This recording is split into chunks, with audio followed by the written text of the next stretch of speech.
Hi friends, ఈరోజు మనము challenges in software testing గురించి తెలుసుకుందాము. సో జనరల్గా మనకు సాఫ్ట్వేర్ టెస్టింగ్లో ఎలాంటి ఛాలెంజెస్ అయితే ఉంటాయి.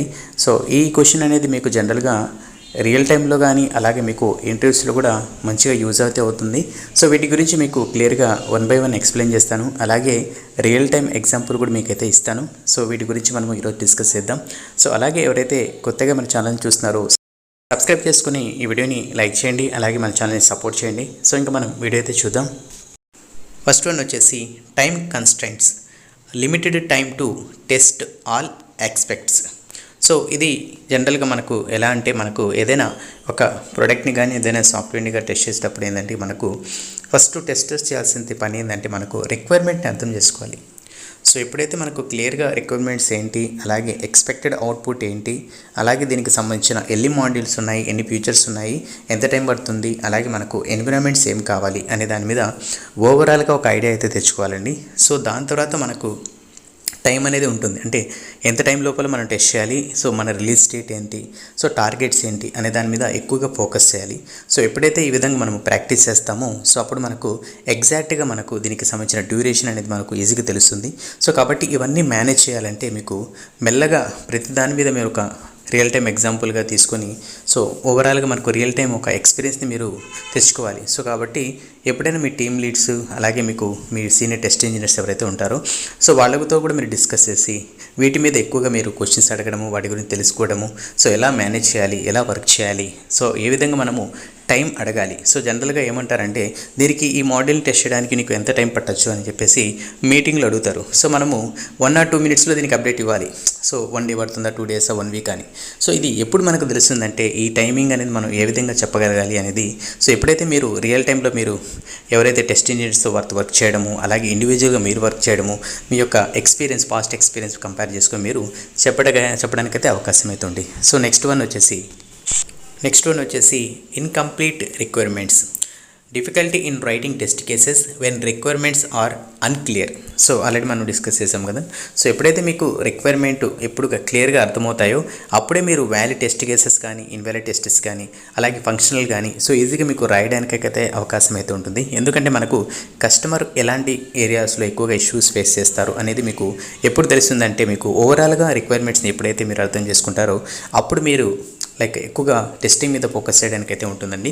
కాబట్టి ఫస్ట్ రిక్వైర్మెంట్ అర్థం చేసుకోండి. సో ఈ ఫంక్షనాలిటీ ఏంటి, దీని యొక్క ఎక్స్పెక్టెడ్ అవుట్పుట్ ఏంటి, సో దీనిలో ఎలాంటి టెక్నాలజీస్ ఉన్నాయి, ఏ విధంగా టెస్ట్ చేయాలి, ఎలాంటి టూల్స్ వాడాలి అనే దాని మీద ఎప్పుడైతే మీరు తెలుసుకుంటారో అప్పుడు మీకు ఎక్కువగా ఇలాంటి రిస్క్స్, ఎలాంటి ఇష్యూస్ కానీ రిస్క్ కానీ ఫేస్ చేయడానికి అయితే అవకాశం అయితే ఉండదు. నెక్స్ట్ వన్ వచ్చేసి changing code base. So continuous changes can be lead to broken test cases. So జనరల్గా ఎలా ఉంటుందంటే డెవలపర్స్ ప్యారలల్గా వర్క్ చేస్తుంటారు, మనం కూడా టెస్ట్ చేస్తుంటాం. కొన్నిసార్లు కొన్ని ఫిక్సెస్ వల్ల మనకు ఎగ్జిస్టింగ్ ఫంక్షనాలిటీ కానీ అలాగే ఫ్యూచర్స్ కానీ సో ఇంపాక్ట్ అయ్యే ఛాన్స్ అయితే ఉంటుంది. ఫర్ ఎగ్జాంపుల్ ఒక మాడ్యూల్ని డెవలప్ చేశారనుకోండి. సో నెక్స్ట్ డే మనకు QA టీమ్కి పంపిస్తారు. సో QA టీమ్ ఏం చేస్తుందంటే ఆ మాడ్యూల్ని టెస్ట్ చేస్తుంటుంది. సో టెస్ట్ చేసిన తర్వాత నెక్స్ట్ డే ఏం చేస్తారంటే ఆ మాడ్యూల్కి సంబంధించిన రిలేటెడ్ కొన్ని ఫిక్సెస్ మళ్ళీ ఫిక్స్ చేసి పంపిస్తారు. మళ్ళీ మనం ఏం చేస్తాం, ఓన్లీ లేటెస్ట్ ఫిక్సెస్ని వెరిఫై చేసి నెక్స్ట్ డేకి అంటే నెక్స్ట్ ఫ్యూచర్కి టెస్ట్ చేయడం కానీ మూవ్ అయిపోతాం. అలాగా అంటే మనకు తెలియదు కదా ఆ ఫిక్సెస్ వల్ల ఇంపాక్ట్. సో కాబట్టి మళ్ళీ మనం ఏం చేయాలంటే ఎప్పుడైతే వాళ్ళు కొత్త ఫిక్సెస్ మనకు పంపిస్తారో టెస్ట్ చేయడానికి అప్పుడు ఏంటంటే ఓవరాల్గా ఆ ఫ్యూచర్ని కానీ మాడ్యూల్ని కానీ ఒక శానిటీ టెస్టింగ్ లాగా మనము బేసిక్ ఫంక్షనాలిటీ వర్క్ అవుతుందా లేదా అని చెప్పేసి కూడా టెస్ట్ చేయాలి. ఇలా ఎప్పుడైతే మనం ఈ విధంగా ప్రాక్టీస్ చేస్తామో సో ఎప్పుడు మనకు ఎగ్జిస్టింగ్ కానీ అలాగే మనకు లేటెస్ట్ ఫీచర్స్ కానీ ఎక్కడ బ్రేక్ అవ్వకుండా సో మంచిగా వర్క్ అవ్వడానికి అయితే ఛాన్స్ అయితే ఉంటుంది. ఎందుకంటే మనకు ఇలాంటి ఇష్యూస్ మనకు డిప్లాయ్మెంట్లో ఎప్పుడు ఫేస్ చేయకూడదు. అంటే మనకు ప్రొడక్షన్లో ఎప్పుడైతే మూవ్ చేస్తామో సో ఇలాంటి ఇష్యూస్ ఫేస్ చేశారనుకోండి మళ్ళీ డెవలపర్స్ ఏం చేయాలి, కొంత టైం తీసుకుని దాన్ని ఫిక్స్ చేయాలి, మళ్ళీ రిగ్రెషన్ టెస్ట్ చేయాలి. సో ఇవన్నీ మన క్లయింట్కి అప్డేట్ చేస్తే వాళ్ళు అంటారు మీకు ఇచ్చిన టైం లైన్ ఇది కదా, సో మీరు ఆల్రెడీ కమిట్ అయ్యారు, మళ్ళీ ఇష్యూస్ ఏంటి అని చెప్పేసి క్వశ్చన్ చేసే ఛాన్స్ అయితే ఉంటుంది. కాబట్టి సో ఈ విధంగా మనకు కొత్త ఫిక్సెస్ కానీ బ్లాకర్ ఇష్యూస్ సంబంధించి క్రిటికల్ కానీ అలాగే మనకు ఇలాంటి ఫిక్సెస్ అప్లై చేసినప్పుడు మనము ఓవరాల్గా మళ్ళీ మనము శానిటీ టెస్టింగ్ని పర్ఫామ్ చేయాలి. సో ఇలా ఎప్పుడైతే మనం పర్ఫామ్ చేస్తామో సో ఫర్దర్గా మనకు ఎలాంటి ఇష్యూస్ ఫేస్ చేయకుండా సో మంచిగా ప్రోడక్ట్ అనేది వర్క్ చేయడం అయితే జరుగుతుంది. సో లాస్ట్ వన్ వచ్చేసి so visuals illustrate with examples of challenges like incomplete space or time deadlines.